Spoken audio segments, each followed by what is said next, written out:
दोस्तों इस समय मैं पुरी में हूँ और ये हमारे ब्लॉग की शुरुआत हो रही है। देखिए पुरी में सूर्योदय हो गया है सुबह 6 बजे। थोड़ी देर बाद हम अपनी होटल को छोड़ेंगे और निकलेंगे बाबा जगन्नाथ के दर्शन के लिए।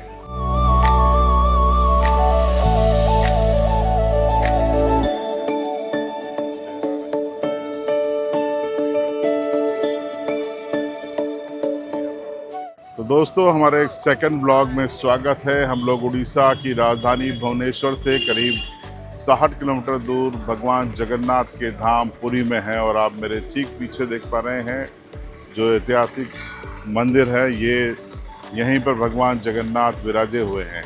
तो अब हम यहाँ पर अंदर जाकर दर्शन करेंगे। चूँकि मोबाइल कैमरा अलाउ नहीं है इसलिए हम यहीं से आपको ये तस्वीरें बताते हैं।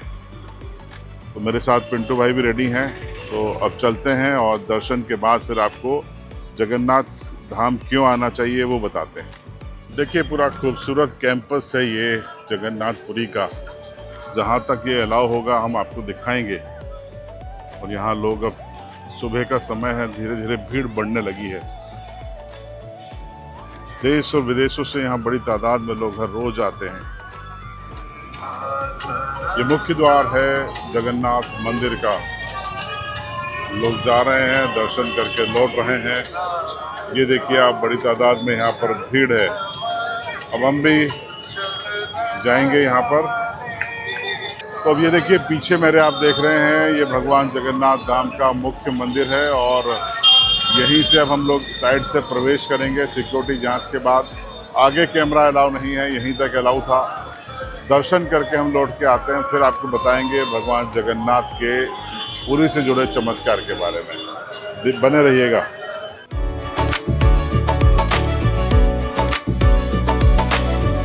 तो दोस्तों अभी मैंने दर्शन किए, आप देख लीजिए भगवान जगन्नाथ के। और अंदर बेहद अद्भुत अनुभव, करीब 2 घंटे तक मैं घूमता रहा। भोजनशाला देखी, रसोई देखी और काफ़ी कुछ ऐसा अद्भुत लगा जो शायद ही आज के दौर में हमको देखने को मिलता है। हमें मिल गए हैं एक प्रोफेसर साहब जो कि विशेषज्ञ हैं, उनसे हम बातचीत करेंगे। तो सर इसका मंदिर का क्या इतिहास है, कितने साल ये पुराना है? 1100 होने से 2020-25 हो गया, तो इसे हिसाब कीजिए कितना हो गया। काफ़ी पुराना है। ये इनका पहला स्ट्रक्चर नहीं है, ये कोई 2-3 बार ये बना हुआ है, ये लास्ट स्ट्रक्चर है। तो तत्कालीन जो राजा थे अनंग भीम देव, उन्होंने इस मंदिर को बनाया था। और बनाने के लिए करीब 36 करोड़ सोने की मुद्रा और 36 साल लगे थे मंदिर कंप्लीट करने के लिए। यहाँ देखिए नज़दीक, कहाँ पहाड़ पर्वत नहीं, इनके इतने पत्थर कहाँ से लाया, कैसे लाया। जगन्नाथ विष्णु के प्रतीक होते हैं। ये पहले से यहाँ के नज़दीक एक पहाड़ था, यहाँ पे पूजन हो रहा था और एक सब्रराज विश्वावसु ने पूजन किया था। तो इनको बाद में इनको यहाँ पे लाया गया और स्थापन किया गया।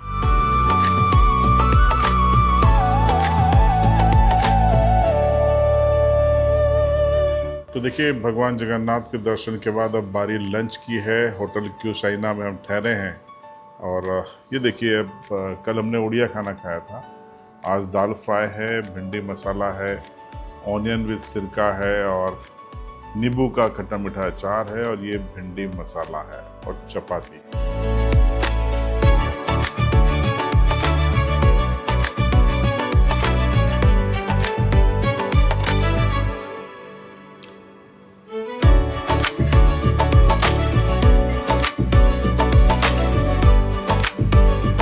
तो दोस्तों लंच के बाद हम लोग निकल गए हैं पुरी से कोणार्क के लिए। यहाँ पर हम कोणार्क के प्रसिद्ध सूर्य मंदिर का दर्शन करेंगे, विजिट करेंगे और आसपास कई अन्य मंदिर भी हैं। ये फिलहाल हम पुरी में हैं और ये समुद्र से सटा हुआ 4 लेन है।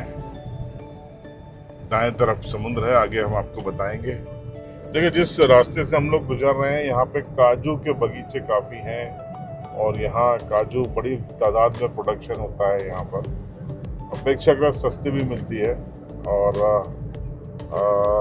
अब आगे कोणार्क में काजू भी हमको मिलेगी, देखेंगे क्वालिटी अच्छी होगी तो। कोणार्क आने वाला है, बस थोड़ा सा इंतज़ार। कोणार्क के पहले हमें कैंपस हमको मिला है। चंडी रामचंडी माता जी का ये मंदिर है। काफ़ी सालों पुराना ये पेड़। देखिए भव्य मंदिर। और यहाँ पे एक ऐसा स्थान है जहाँ नदी और समंदर आपस में मिलते हैं। हमको जो ड्राइवर साहब लाए उन्होंने हमको बताया। तो देखिए ये बड़ा दिलचस्प है। यहाँ पर आप जो मेरे पीछे देख रहे हैं ना, ये नदी है और बीच में रेत का टीला दिखेगा आपको, और उसके उस तरफ समंदर है, और ये पूरा पैरेलल ऐसा ही चल रहा है। ये बड़ी दिलचस्प है और इसी का आनंद भी है। यहाँ देखिए कई सारी मोटर बोट भी हैं, स्पीड बोट भी हैं। ये नदी है, लेकिन जैसे ही मैं आपको फ्रंट कैमरे से दिखाता हूँ फिर वो समंदर आ जाएगा। फ्रंट कैमरे से देखिएगा, ये देखिए आप, ये नदी है और नदी के उस तरफ पूरा बीच में रेत का ट्रैक है और रेत के उस तरफ समंदर है। यानी नदी और समंदर एक साथ आप इस पॉइंट पे आके देख सकते हैं। कोणार्क के ठीक पहले, पुरी और कोणार्क के बीच में, और ये दिलचस्प है। तो देखिए अब हम समंदर के बेहद करीब हैं, बीच पे ये देखिए, और शानदार लहरें, बंगाल की खाड़ी का ये समंदर उफनता हुआ, ये देखिए। आवाज़ भी आप सुन पा रहे होंगे, आप किस तरीके से इसके लहरें आ रही हैं वो भी दिखाते हैं।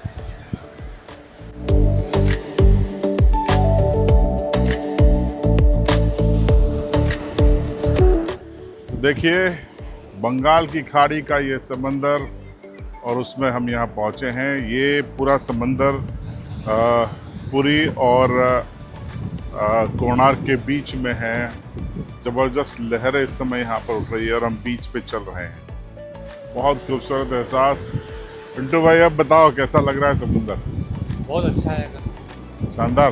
बहुत अच्छा। वो देखिए नाव कितना रिस्की है, बाप रे। ये देखिए उफनते हुए लहरों के बीच में एक नाव।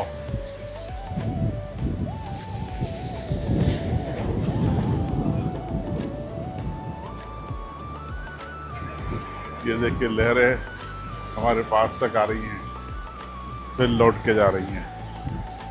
जबरदस्त। देखिए आप समंदर पे ध्यान से देखिए, सीबी यहाँ भी मिलेगा आपको। देखिए लहर पहुँचती है कि नहीं। लहरें सीबी टच करके लौट गई, टच नहीं कर पाई। ये वो देखिए वाटर स्पोर्ट्स भी यहाँ पर बीच पे हो रहे हैं। तो पुरी आइए कभी भगवान जगन्नाथ के दर्शन में, तो कोणार्क और पुरी के बीच में समंदर और खुले बीच, देखिए कोई कचरा नहीं, कोई दिक्कत नहीं है। शानदार। तो दोस्तों बीच का आनंद ले लिया और अब बारी है, हम चलते हैं कोणार्क के सूर्य मंदिर जो कि ऐतिहासिक है, उसका आनंद लेंगे और उसके बारे में भी आपको बताएंगे। इस व्लॉग पार्ट 2 में बने रहिए।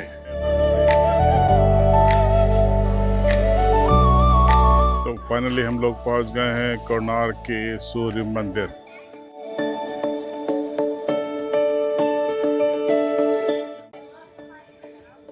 तो दोस्तों ये है कोणार्क का प्रसिद्ध सूर्य मंदिर। आपको बता दें कि यहाँ के जो भगवान सूर्य और चंद्रमा की प्रतिमाएं हैं वो जगन्नाथपुरी के मंदिर में स्थापित हो चुकी हैं। अब ये पुराना ढांचा है, जो कलाकृति जिसकी आकर्षक है, ऐतिहासिक है, उसे देखने लोग आते हैं। पास ही में नवग्रह मंदिर है, उसमें भी लोग अनुष्ठान कराने के लिए आते हैं। तो कोणार्क से भी हमने आपको तस्वीरें बता दी अपने इस व्लॉग में। व्लॉग का ये पार्ट 2 है। यहाँ हमने दर्शन भी किए और आसपास देखिए खूबसूरत बगीचे भी हैं। गर्मी काफ़ी है, बारी है कुछ ठंडा पीने की। अब देखिए आपको हम कोणार्क का जो मार्केट है वो एक्सप्लोर करके बताते हैं। जगह जगह काजू बिक रहे हैं यहाँ पर, थोक बंद है ना।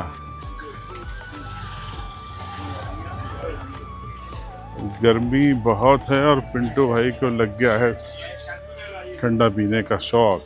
क्या क्या मिलेगा भाई? लेमन सोडा, मसाला सोडा। मसाला सोडा। उसमें क्या लेमन ही डालोगे? डालो ना। कितने बनाएंगे? 2। क्या रेट है भैया काजू? 500, 600, 700। 500, 600, 700 क्वालिटी वाइज है ना? ये यहीं पे होता है आसपास? लोकल देखिए, ये काफ़ी तादाद में होता है यहाँ पे। जगह जगह काजू की दुकानें यहाँ पर लगी हुई हैं। अंतर क्या है तीनों में क्वालिटी का? जितना सफेद रहेगा उतना ज़्यादा पैसा का। ओके। पॉलिश वगैरह तो नहीं करते हैं? खाली से नहीं, सभी हैंड प्रोसेसिंग, ओके। बिना केमिकल है। केमिकल फ्री है ना? जी भाई। देखिए चारों तरफ ये मार्केट है, ये काजू, यहाँ भी काजू बिक रहा है देखिए।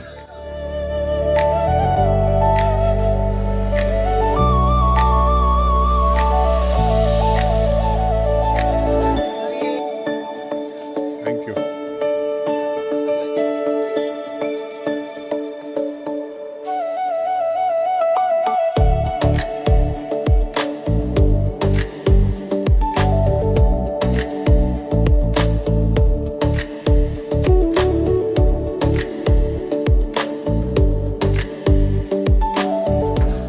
फाइनली हम दिन भर की घूमने के बाद, दर्शनों के बाद आ गए हैं अपने रूम में। तो दोस्तों कई किलोमीटर आज हम लोग चले हैं मंदिरों के अंदर बाहर। थकान अच्छी है, बाहर नींद भी ज़्यादा नहीं आती, तो अब ज़रूरत लग रही है आराम की। तो इसी के साथ ये हमारा ब्लॉग भी समाप्त होता है। कल सुबह हमारी फ़्लाइट है भुवनेश्वर से सीधे इंदौर के लिए, और सुबह 7:45 बजे की फ़्लाइट है। 9:45 बजे हम इंदौर लैंड करेंगे और 12 बजे अपने कार्य क्षेत्र यानी झाबुआ लीलाचौर पहुंच जाएंगे। व्लॉग 2 आपको कैसा लगा कमेंट में बताइएगा।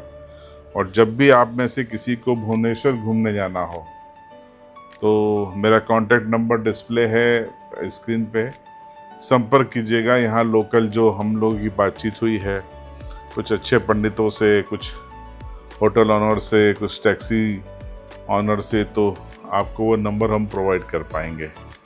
देखिए भगवान जगन्नाथ के दर्शन मुझे लगता है कि अगर आप भारत में हैं तो ज़रूर करने चाहिए, क्योंकि जगन्नाथ यानी जग के नाथ हैं। और इस व्लॉग पे आपकी प्रतिक्रिया कमेंट में ज़रूर बताइएगा और देखते रहिए CB लाइव।